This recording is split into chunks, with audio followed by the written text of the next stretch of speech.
السلام علیکم ورحمۃ اللہ وبرکاتہ نحمدہ ونصلی علی رسولہ الکریم اما بعد۔ آج کا سبق سن لیجئے۔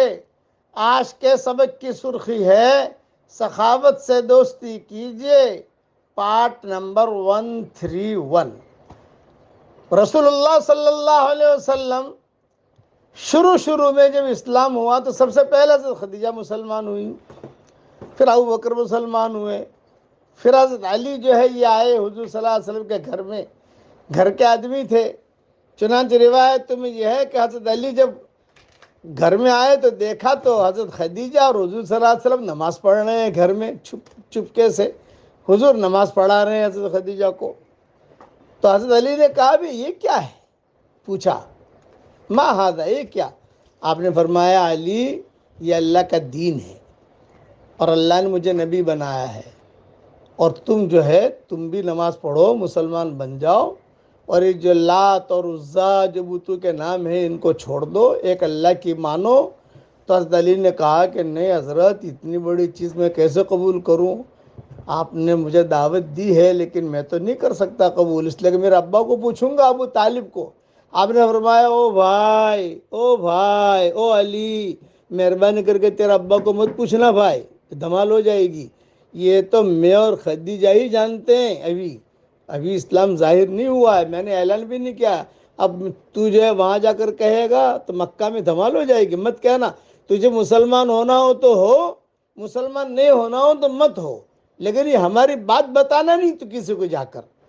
حضرت علی کہتے ہیں کہ میں تو اچنبھے میں پڑ گیا، یہاں منع کیا، اب باپ کو پوچھوں نہ پوچھوں۔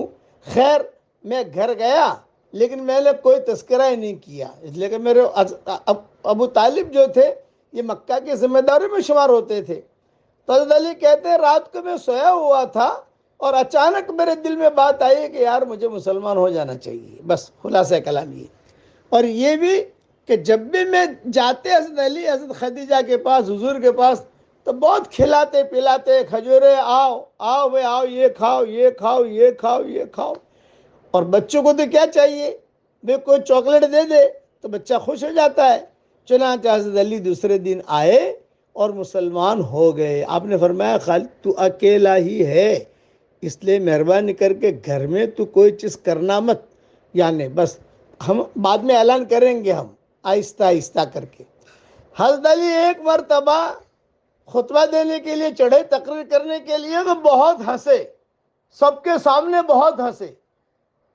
جب صحابی بن گئے، اللہ نے عزت دی، خلیفہ بن گئے، سب کچھ ہوا تو بہت ہنسے بھرے مجمع میں۔ تو لوگوں نے کہا حضرت آپ کیوں ہنسے؟ بولے مجھے قصہ یاد آ گیا۔ لیکن کیا قصہ؟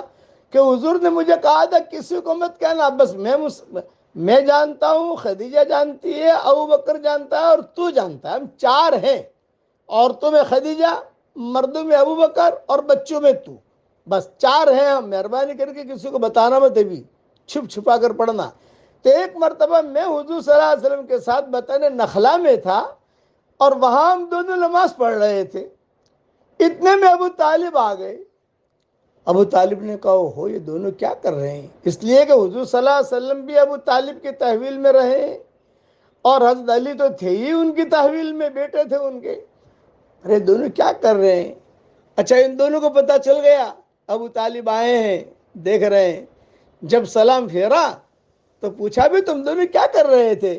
حضرت علی کہتے مجھے ہنسی اس پر آتی ہے، جتنا چھپا رہے تھے اتنا ظاہر ہو گیا۔ پھر کیا کر رہے تھے تم؟ تو حضور صلی اللہ علیہ وسلم نے فرمایا ابھی ہم نماز پڑھ رہے تھے اور یہ اسلام ہے، دین کی دعوت دی، اسلام کی دعوت دی۔ تو ابو طالب نے کہا کہ دیکھ بھائی تم دونوں کو جو کرنا ہے کرو، میں منع نہیں کروں گا، لیکن میں مسلمان نہیں بنوں گا، یہ ابو طالب نے بطن نخلا میں کہا۔ تو حضرت علی اور ہنسے اور فرمایا اے اللہ تیرا شکر ہے، سنو حضرت علی کیا کہہ رہے ہیں، اے اللہ تیرا شکر ہے، اے اللہ تیرا شکر ہے، صحابہ میں سب سے پہلے میں نے نماز شروع کی ہے، 7 سال پہلے سے سب نے نمازیں بعد میں پڑھنی شروع کی، لیکن سب سے پہلے میں نے اہتمام سے پڑھنی شروع کی، اور کہتے تھے کہ آپ کے اللہ سے کہتے تھے کہ اے میرے پیارے اللہ، میرے علم کے مطابق آپ کے نبی صلی اللہ علیہ وسلم کے سوا اس امت میں سے کسی بندے نے میرے سے پہلے آپ کی عبادت نہیں کی ہے۔ یہ بات 3 دفعہ کہی اور فرمایا میں نے تمام لوگوں سے 7 سال پہلے نماز پڑھنی شروع کر دی تھی۔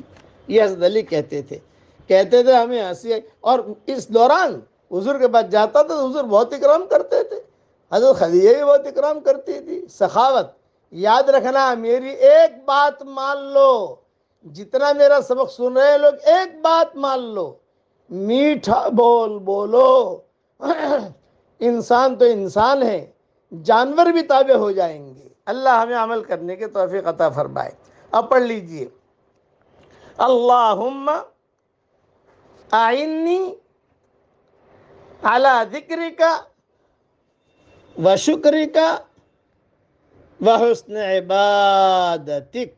یہ روایت جو میں نے نقل کی، یہ امام احمد ابن حنبل نے اپنی کتاب میں نقل کی۔